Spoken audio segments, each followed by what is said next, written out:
नमस्कार बहुजन संवाद के सभी और पैनलिस्टों को और दर्शकों को।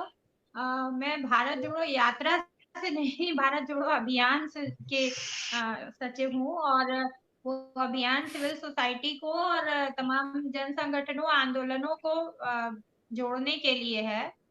और उसका उद्देश्य बड़ा है, विपक्ष के समर्थन में जरूर है, इंडिया के समर्थन में है, लेकिन वो उद्देश्य ये है कि इस नफरत की राजनीति के वृक्ष जो है एक मजबूत जनतांत्रिक और नागरिक पहल कदमी की जाए।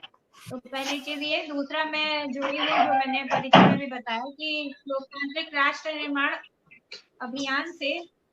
तो वो भी एक पुराने जेपी मूवमेंट के लोगों के और तमाम बड़े समाजवादी लोगों के का ग्रुप है, जो देश में लोकतंत्र पे हो रहे हमलों के खिलाफ जनता की पहलकदमी करने पे लगा हुआ है। तो मैं इन दो जन संगठनों से जुड़ी हुई हूँ। एक चीज क्लियर करनी थी मुझे, क्योंकि कई बार आपके द्वारा ये कहा गया। तो दूसरी चीज कि आज शुरुआत करने से पहले इस चर्चा को मैं बधाई देना चाहूंगी सभी हजारों लाखों कांग्रेस पार्टी के वर्करों को, जिनकी आज 138वां पार्टी का स्थापना दिवस है। और उस अवसर पर हम लोग ये चर्चा कर रहे हैं। एक बड़ा कैंपेन शुरू किया गया है, डोनेशन फॉर देश।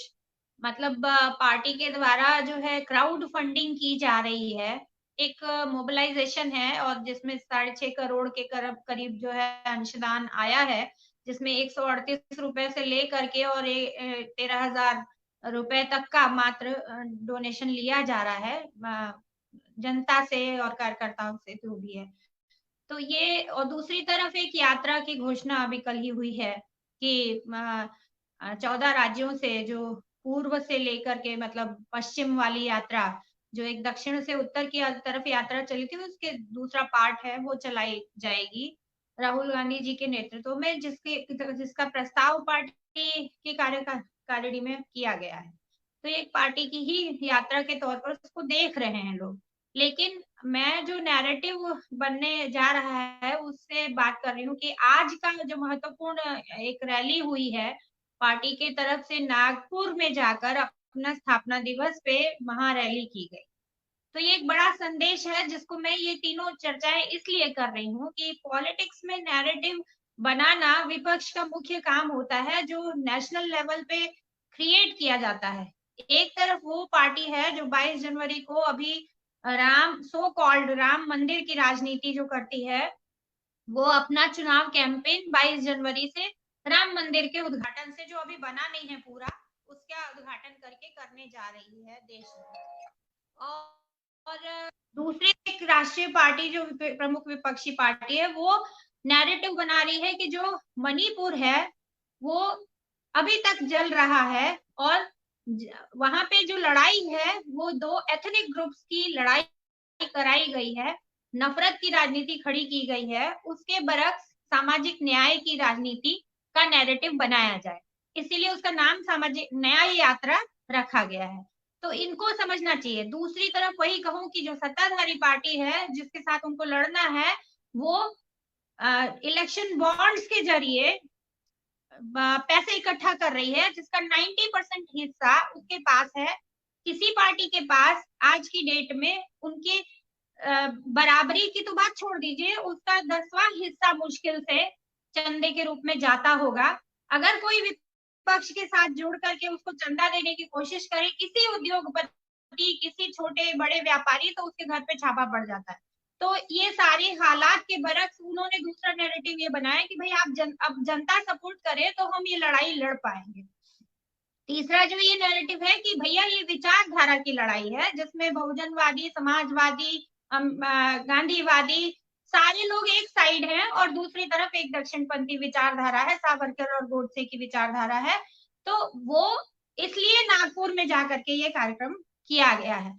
तो ये नैरेटिव बनाने की लड़ाई, और बिल्कुल क्लियर है हम लोगों को इस पूरे बड़े फलक में, मुझे लगता है कि इस यात्रा को देखा जाना चाहिए, और जाना वो मुझे लगता है इंश्योर करेंगे वो लोग। नहीं तो ये रिस्क नहीं कोई ले सकता कि इतना बड़ा संसाधन खर्च करके इतनी लंबी यात्रा जो 14 तारीख से, जनवरी से शुरू होगी संक्रांति के दिवस, और 20 मार्च को जाकर मुंबई में खत्म होगी। मणिपुर से शुरू होकर मुंबई तक जाएगी, जिसमें 14 राज्य कवर होंगे, 300 से ज्यादा जिले और 80-83 के लगभग जो है सीटें।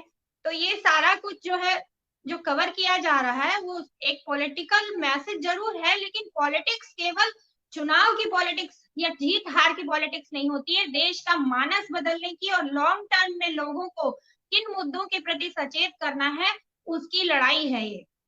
हारे या जीते कौन, वो अलग बात है, लेकिन मुझे लगता है कि इस देश में सभी विपक्षी पार्टियों को, जितनी भी एकजुट हो रही है इंडिया में, उनको इस तरह के नैरेटिव बनाने होंगे। उत्तर प्रदेश की ही अगर बात करूं तो उत्तर प्रदेश में चूंकि हमारे तमाम सीनियर साथी बैठे हैं जो पॉलिटिक्स में हैं, हम सबकी अपेक्षा है कि उत्तर प्रदेश में भी इस तरह की पहल जो हो रही है एक पार्टी की तरफ से, उनका सीमित दायरा है यहाँ पे, लेकिन प्रमुख विपक्षी पार्टियों को ये पहल लेनी चाहिए।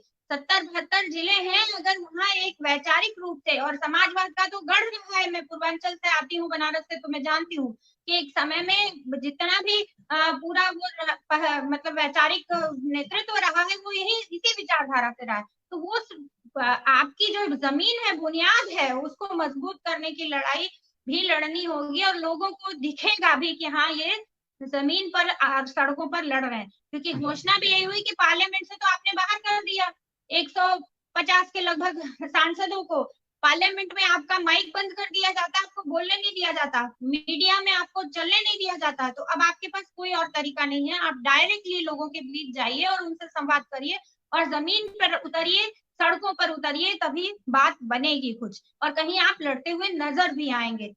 एकता की जहां तक बात है, छोटी छोटी चीजों को, बयानों को लेकर के इतना ज्यादा हम लोगों को भी उनके नैरेटिव जो वो बनाना चाहते हैं इंडिया के बारे में, उसमें फंसना नहीं चाहिए। मुझे नहीं लगता कि अखिलेश यादव या राहुल गांधी या खड़गे जी या शरद पवार या इतने बड़े, या ममता बनर्जी कोई इतने इमेच्योर लोग हैं, या उनको समझ नहीं है कि कब क्या बोलना है और कब क्या, कहाँ क्या पहल कदमी लेनी है, या उनका ईगो अभी तक बैठा हुआ है मन में कि कौन बुलाएगा तब हम जाएंगे, कौन नहीं बुलाएगा तो हम नहीं जाएंगे। वो खूब समय की परिस्थितियों के हालात को समझ रहे हैं कि इस देश में लोकतंत्र पे क्या खतरा है, संविधान पे क्या खतरा है, इस देश के संसदीय जो प्रणाली है और संस्थाओं पर क्या खतरा है। इस बात को मैं नहीं मानती कि सारे नेता नहीं समझ रहे हैं, और वो समझ करके उनको अपनी रणनीति में किस तरह से लेना है ये भी उनकी तरफ है। हमारा काम यह है कि हम जनता के बीच जाकर हम भी कम से कम यहाँ से ये संदेश दे सके कि आप विपक्ष के साथ आइए और उनकी लड़ाई में शरीक होइए। बेरोजगारी का सवाल है, महंगाई का सवाल है, या देश में जो आसन्न खतरे हैं तानाशाही के, उनका जो ये दमन का चक्र है, जो ये बुलडोजर का पूरा शासन चल रहा है, मॉडल चल रहा है, उसके खिलाफ नैरेटिव किस तरह से खड़ा हो, ये हम लोगों को कोशिश करनी चाहिए। क्योंकि हम सब ये जानते हैं अच्छी तरह से कि इनके पास इकोनॉमिक मॉडल भी, इनका IMF की चेतावनी आई है कि ये पूरा अगले कुछ सालों में ध्वस्त कर देने वाला है। इतना कर्जा ले चुके हैं, इतना ज्यादा कर्ज ले चुके हैं, 5 लाख करोड़ तो एक आदमी अपनी इमेज पे खर्च कर रहा है। बताइए, ये तरीका है इनका शासन करने का। और दूसरी तरफ बेरोजगार युवा संसद में अपनी जान हथेली पे रख के कूद रहा है, धुएं फैला रहा है, और वो UAPA का शिकार हो रहा है। तो ये जो नैरेटिव है, ये लोगों को कहीं राममय होने के चक्कर में भुला न दिया जाए और उसी नशे में आकर फिर लोग वोट न करें। इसलिए सचेत करने के लिए, चेतावनी देने के लिए कि भाई आप अपनी रोजी रोटी, शिक्षा के सवाल पे टिके रहिए, यात्राएं करनी पड़ेंगी, लोगों के बीच जाना पड़ेगा, वो चाहे जैसे आप उसका तरीका निकालिए, लेकिन उसके अलावा कोई चारा नहीं है। अपने क्षेत्र का हर विधायक, हर MP, हर सभासद, हर पार्षद, जो भी जनप्रतिनिधि जिस भी जगह पर है, उसका ये दायित्व तो बनता है। एक अकेले राहुल गांधी के निकल जाने से ही सारी बात नहीं हो जाएगी, ना ये उनका अकेले का जिम्मा है, वो एक सांसद ही है, बाकी सारे लोगों को ये जिम्मेदारी महसूस करनी होगी। और वो भी इंतजार करने की जरूरत नहीं है कि ऊपर से आदेश आएगा तब। आप अपने क्षेत्र की 5 लाख जनता के प्रतिनिधि हैं, और आपकी जिम्मेदारी है उस 5 लाख जनता को सचेत करना आ रहे खतरों के प्रति, और उनको अपने साथ जोड़ना। और ये जिम्मेदारी हर जनप्रतिनिधि को उठानी पड़ेगी। हम तो एक सामाजिक कार्यकर्ता हैं, राजनीतिक सोच रखते हैं, राजनीतिक सुधारना चाहते हैं इसलिए पहल कर रहे हैं, लेकिन हम इस जरूरत को कितना महसूस कर रहे हैं ये हम सब जब भी यहाँ चर्चा करने बैठते हैं तो लगता है। इसलिए मैं इस यात्रा का पूरी तरह स्वागत करती हूँ। उनसे बहुत मांग की जा रही थी राहुल जी से कि आप को ये यात्रा करनी चाहिए, करनी चाहिए। उन्होंने शुरुआत कर दी, घोषणा कर दी है, वो निकलेंगे, बहुत अच्छी बात है, सबको उनका साथ देना चाहिए, उनके पार्टी के लोग देंगे ही। बाकी लोगों को, हम लोगों को भी इस तरह की तमाम पहलकदमी, हम भले चाहे 5 लोगों से रोज बात कर सकते हो तो वही करें, लेकिन हमें भी ये जल्दी से जल्दी इस तरह से सड़क पे उतरने की योजना बनानी चाहिए। बहुत बहुत धन्यवाद।